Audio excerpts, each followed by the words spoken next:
Welcome, and thank you for joining us for another edition of Live by Heart Today.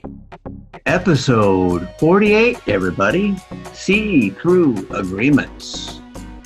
Featuring your hosts, Dawn Spiegelberg and Wendy R. Wolf. Join us now. Streaming from Retro Earth Studio and brought to you by Learn to play jazz piano like a pro, by a pro, with Jazz Piano Pro Essentials at jazzpianopro.com. And wearehistorically.com. Conscious Human Apparel. It's time for the next episode of Live by Heart Today.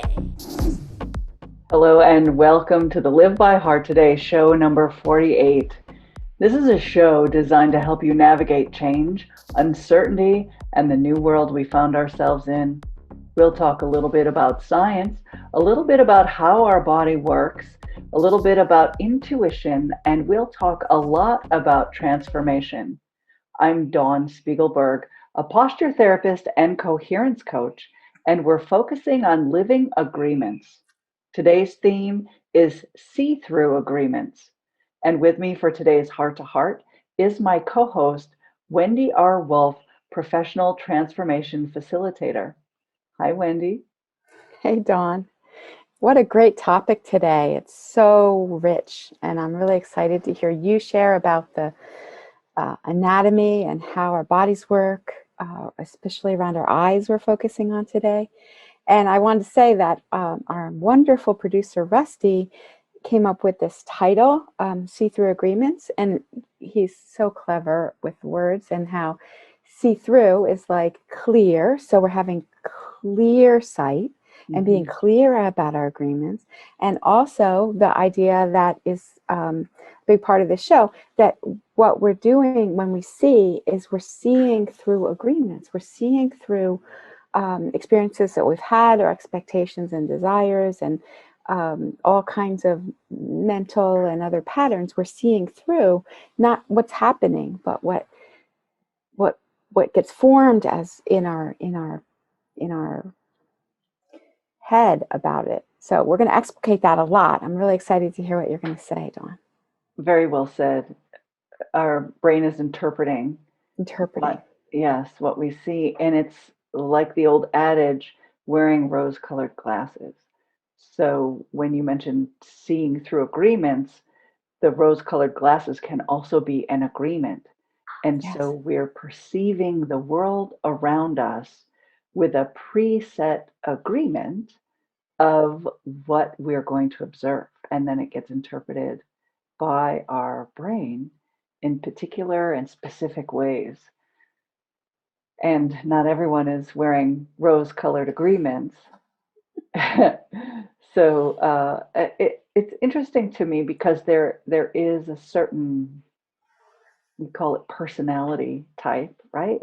There are some people who are positive, some people who are skeptical, right? They might have a more negative perspective. There are some people who are realists, and they're neither positive nor negative, right? They just keep talking about what's real. And in every case, what they interpret as real is being seen through how they were raised, in the agreements they had growing up. And it's so fascinating that our eye is a focal point for a lot of our experiences in the world. And of course, we're talking about people with vision. We won't be discussing the perceptions and lives of those who are missing vision. And that could be another show at some point in the future if we decide. But I'd like to start with not just the rose-colored glasses of agreements, but the fact that we see through our eyes. And a lot of us think of us seeing with our eyes, but that's not the case. Yeah, and that's what we were just talking about, like all the a lot happens in those 0.18 seconds, or how long did you say it is? 13 milliseconds. 13 Yeah. milliseconds. Yeah. Ignore the 18. 13 milliseconds from the time that the image hits our retina to the time that it's processed. And when we become conscious of what we're seeing, we recognize what we're seeing. Recognize what we're seeing. And so it seems pretty small, but there is a gap there. And we're constantly talking about gaps in this show. Right. It's the gap. It's the gap between what we see the stars that we see up in the sky that are just random, and then making a pattern out of them and seeing the Big Dipper in our head, right? For example. And using the stars is a great example because the light that we see from the star today was sent through space a very long time ago. Mm-hmm. So we're seeing the effect from the past in our present moment. And so just like our eye sees images, and then that image is actually from the past, and the brain is perceiving how to make sense of it, which is so fascinating to me. And of course, when you learn that the images that enter your eye are all upside down, that really blows your noggin. Yes. And so is the theory that we just see everything upside down and we learn to experience it right side up and relate to it that way? And that takes some time when we're little. We come in, our eyes open, we don't know what we're seeing. And who knows? I don't know if they've studied that. I don't know if they can study that. But of course, as you know, the eyes learn to focus. So they say that infants don't have the ability to focus beyond like 12 inches or something, which is amazing because that's about the distance when you're holding your infant that they can see your face. Yeah. So your face is in mostly focus for babies. And that's how they begin processing information. If the image is upside down, then the brain is being flooded with the reflected light, and it's seeking to make sense of that information. It's seeking to, it's called bifurcate, right? It's hearing, it's seeing, and then of course, when the baby first reaches out, it's desiring to touch and experience. And all of that's actually happening in the brain through the senses, which is important because the brain is interpreting all this information based on experience. And we all have different experiences in our lives when we're growing up. Yes. And so everybody's brain actually, we're like wet cement in the beginning, and then we learn to see. And we actually all learn to see a little differently because we're all raised differently. We have different experiences. So we just think we live in the same world. And it's surprising that like everybody on a different corner sees a different accident. But it's no surprise at all because we actually see differently. We're paying attention to different things. And like how it's highlighted is totally different. Yeah. When I was a teenager, I visited my cousins.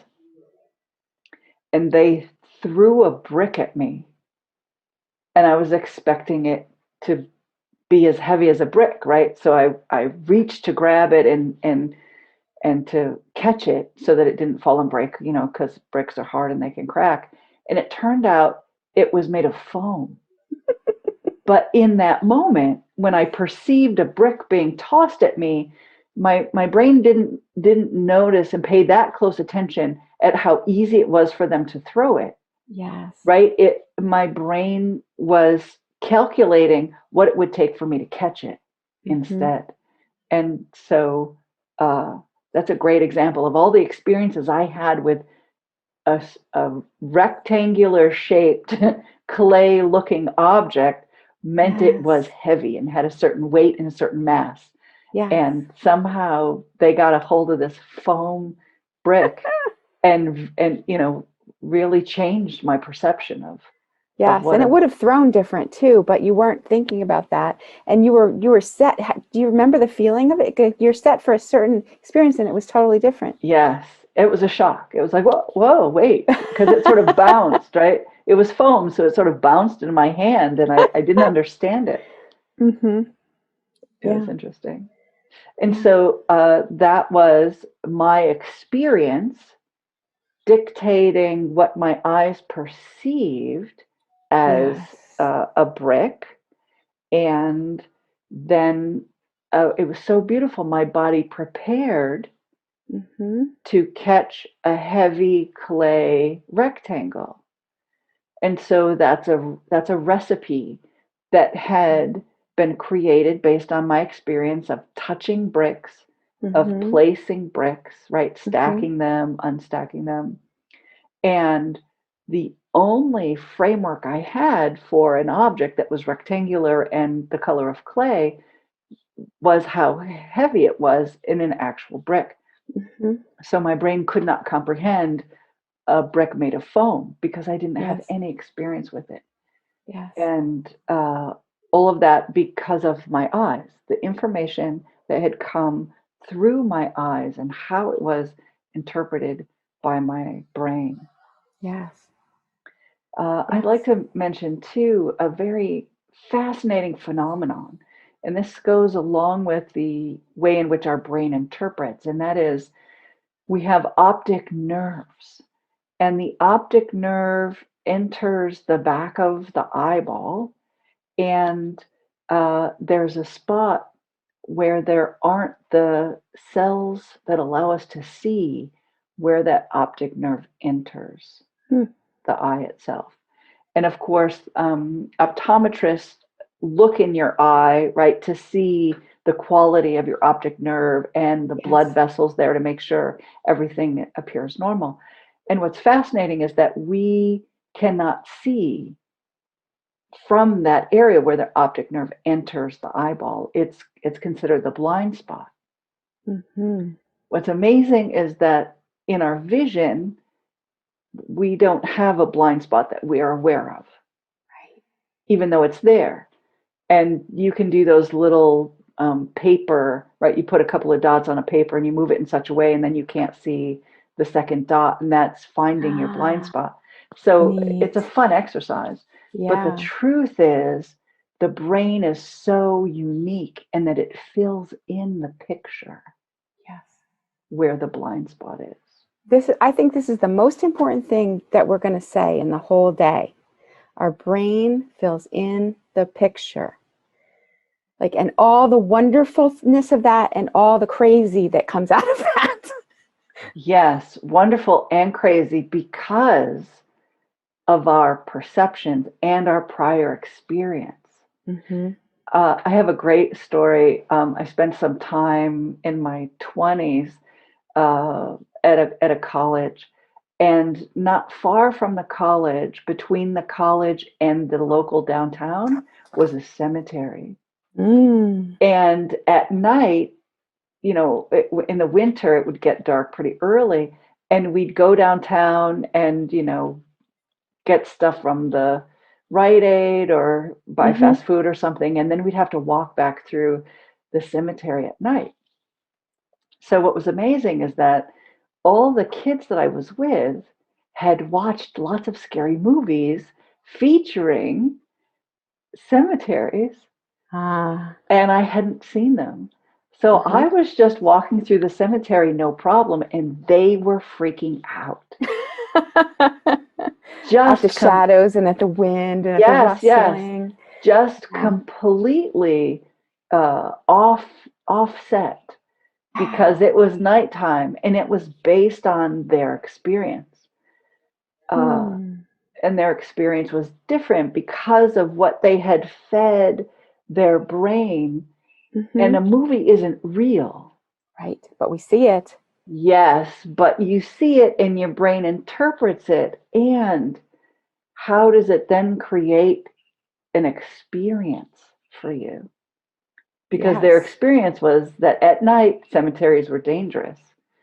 And so there were always the guys that would hide, walk ahead and Of hide behind a course. stone and scare the whole group, which was lots of fun. And, it never really affected me because I didn't have those same experiences. But the Yeah. brain fills in, which leads me to encourage people to pay attention to what they're feeding themselves, Mhm. what Mhm. they're exposing their brains to, Mhm. because it's information and it's creating memories, it's Yes. creating experiences. It's my So, understanding that we don't distinguish between what we've experienced in the physical world and what we've experienced in our imagination. That's why, Greg Louganis, doing his dive over and over helped him be better in the physical world. So we don't distinguish, and we don't distinguish with the movies and stuff either. So we get filled with all this stuff. And some of it is interesting, useful information, and some of it is fear inducing.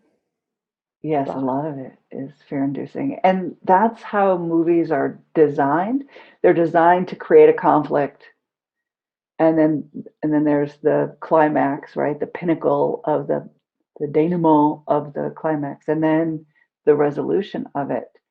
And um, back before television, there weren't as many moments of conflict, climax, and then resolution in our lives, Oh, in our right? lives. Hmm. Yeah, and the climaxes weren't nearly as high. I know. It has to It be car was, chases and yes, explosions and stuff now. yeah, and Yeah. it's getting bigger and bigger. The In order to stimulate the brain, it has to become more extreme and more Mm. outstanding. It is. And so that just becomes our world. It's the world that we live in. And, people who watch the news, there's a lot of stimulation there. I personally like to read it for most of my life now. It's just so much visually, can't control it. Hmm. So I prefer to read it because then I can like digest and do a little of this and then I can go Hmm. back. Hmm. Um, and it's so real to watch. It's so intense. And, so the big stuff I do watch. It's not like I avoid those big things, but every day consuming if it bleeds, it leads. That really affects how dangerous we think our world is. Yeah, and you can see how it brings up emotions, it brings up feelings, it brings up one of two things, right? Either something to be afraid of or something to love and accept. And the news Mm. doesn't get ratings when they're airing About love and things to acceptance. love and accept. They don't start with puppies and babies. No, no, right? It's be afraid of this, be afraid, be careful. Yes. And so, and the waves of influence they have, right? Like in the beginning of coronavirus, there was this big thing about toilet paper, and I didn't know what was going on. Why does everybody need toilet paper? Because it didn't make sense to me. And then I kept thinking, oh, does coronavirus have a symptom where, you get the runs or something, right? Like, but it didn't. So I just Right. wasn't getting, I didn't understand the Right. context. So Yeah. it was I don't know. fascinating Yes. based on So fear and information that I was out of the loop on. yes. Which is a great segue into what I'd like to discuss next, which is called selective attention. And Mm. selective attention is more commonly known as the gorilla experiment. Do you remember that one? No. So the gorilla experiment happened, and it was a beautiful thing. They set up a video camera, and you can see it on YouTube. You can watch this on any of your channels where you watch videos. And they had a group of people bouncing basketballs. And you had to count the number Oh, of right. bounces I do by remember the this. people in the white shirts, Yes. something I did see that this. caught your attention, right? That you Yes. had to pay close attention to. And during the video, something happens in the background. And because you're watching the bounces and the basketballs, you don't see what happens in the background. And I won't Hmm. give it away for those people who haven't seen it yet. But when you watch the video, do what it says, right?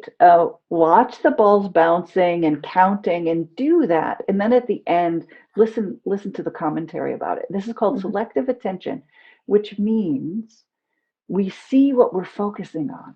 Yes. There's another great example. Just take a moment, look around your room and look for things that are yellow. Like I have a yellow pencil, I have yellow hands on my wall, right? Look for the things yellow. And now come back to the screen and tell me what is red in your room. You didn't really see anything red. Right. Wasn't looking for it. Yeah. You're focusing on yellow. Yeah. And what's amazing, I just realized this is a subliminal technique too. Mm-hmm. Right? There have been studies, about the psychological studies of students, and they have you sit down in the room and they want you to put this puzzle together, and then you leave. And you find out it's not about how fast you put the puzzle together, but it's how you responded to the colors of the walls. Amazing. Or it's looking to see which chair you decided to sit in.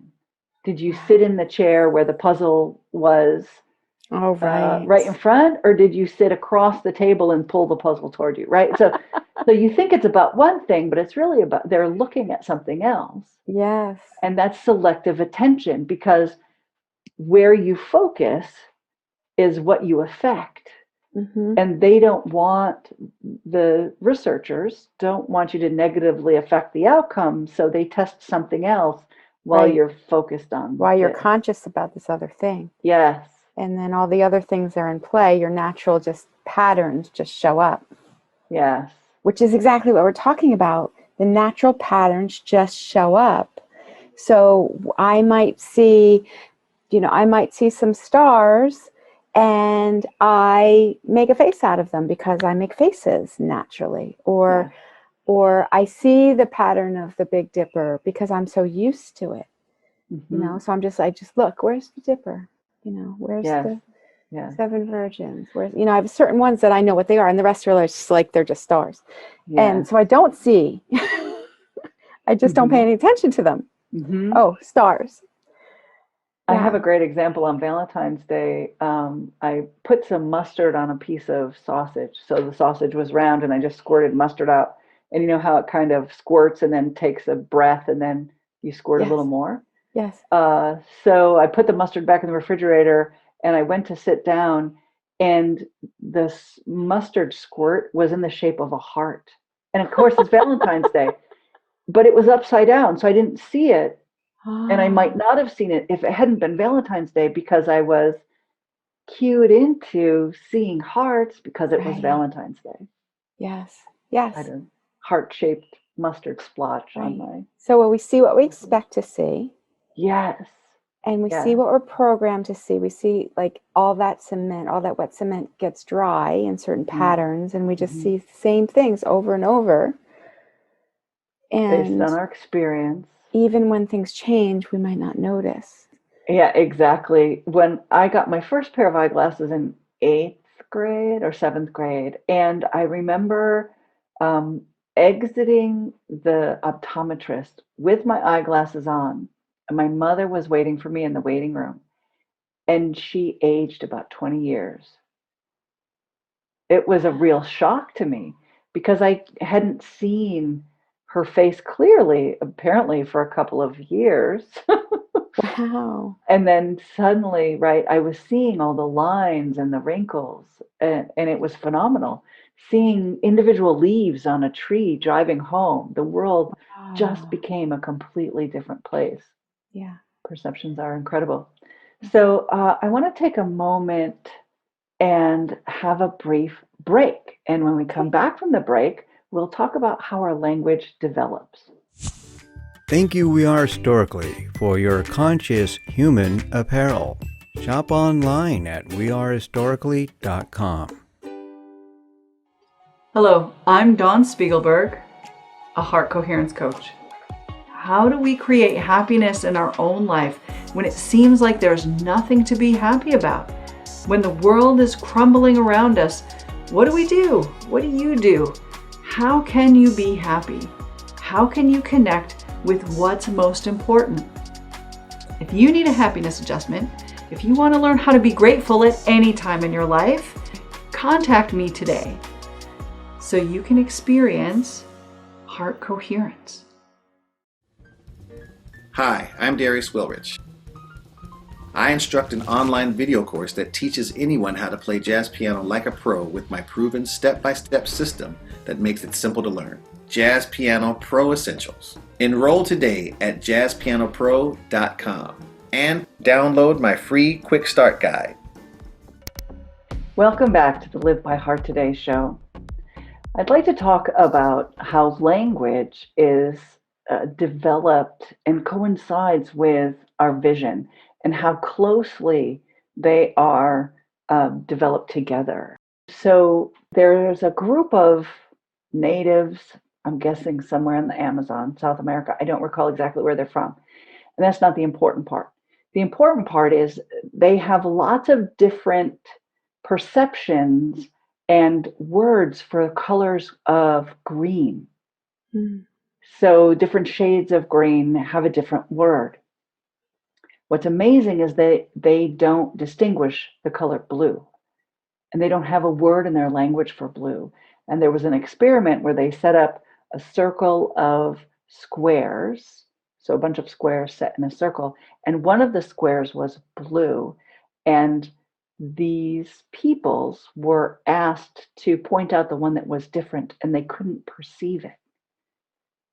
And that's amazing to me, just amazing to me, because in our society, we can see blue, we name blue, and Americans always knew which one was the blue square, named it easily. In a second experiment, they took... Can I talk about that one though? Yeah. It makes more sense when you say the Amazon, in the middle of the Amazon, like it's the middle of the jungle. Like it's really hard to see the sky. Yeah. There's no ocean. Yeah. Maybe there's no blue flowers. Maybe they didn't have access to blue, which is why they didn't name it. And then they couldn't see it. I don't know if it's true or not, that story about how some people didn't see the big ships come in.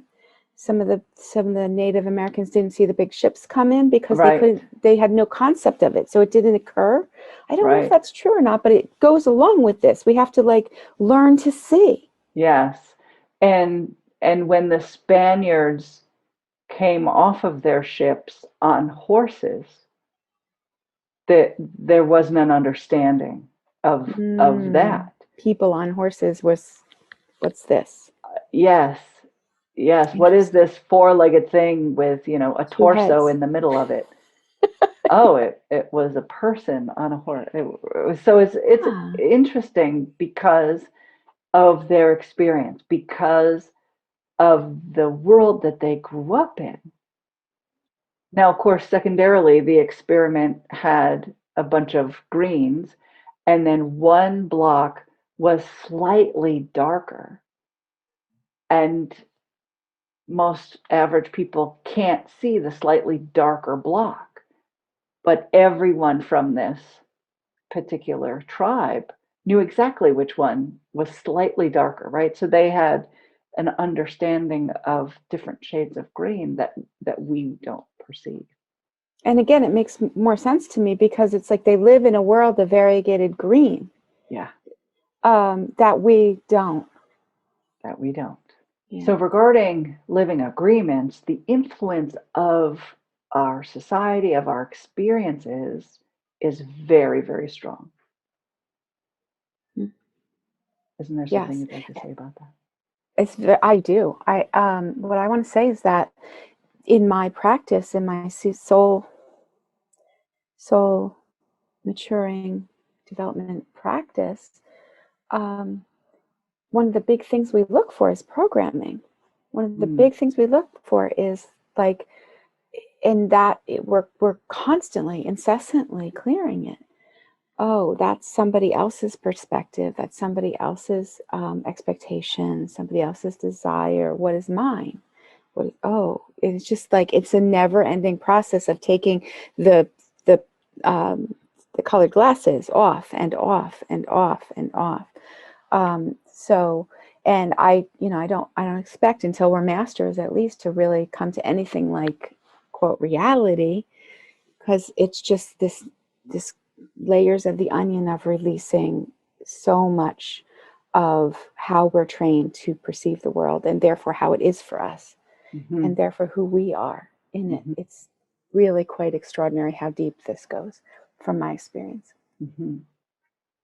And society is beginning to uncover how deep it is. All right, thanks. This is a wonderful conversation. Thank you, Dawn, for bringing your insights and wisdom about this. You're welcome. And there's of course more to talk about as you peel the onion. More to talk about eyes, more to talk about perceptions and vision, but we'll wrap it up there. You're not going to say what we're going to talk about next? Oh, I should talk about that. Next, we'll talk about a little organ called the thalamus, and how that is the organ that receives the information from our senses and then is deciding what to do with that information. So great. Yeah, Can't wait. So an incredible little organ that very few people know about, but we all use regularly. Yes. Yes, it's so great because we're having this sub-theme of really looking at the anatomy and physiology and how does this all work together in our agreements, in this wider context of making and honoring our agreements. How does the actual body work in this? Which you're always fortunately bringing in, but we're really focusing on it for the next several times. So I'm very excited about that. Yeah, so am I. It's fun. Thank you, Wendy. And thank you to everyone who's watching us today. We want to hear from you. If our conversation spoke to you, please tell us what's on your heart by leaving a comment below. For more information about how you can live by heart, go to livebyhearttoday.com. Please like and follow this page and turn on notifications so you don't miss any shows. We're here every week on Thursdays at 4:44 Pacific time.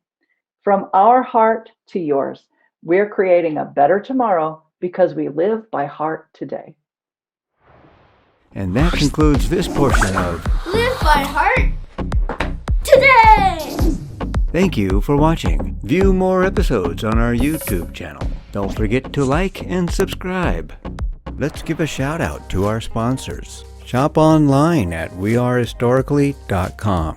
Conscious Human Apparel. For me, the thing that I care about is that you hear what's possible for you, that it's possible to change, it's possible to live the life that you want to be living. What I offer are inner tools to help make the changes that have been really hard to make, the impossible changes. You know how they say, just turn on a dime? Most people can't do that. Can't turn on a dime, but I have tools that can help. So please be in touch. I'd love to work with you one-on-one if you have something really deep, really gnarly that you want to handle. We can work one-on-one, or just sign up for my newsletter and you'll get a free workshop. Thank you. Hi, I'm Darius Wilrich. I'll teach you everything you need to know about playing jazz piano like a pro with my 12-week online video course and downloadable guidebook, Jazz Piano Pro Essentials. Enroll today at jazzpianopro.com.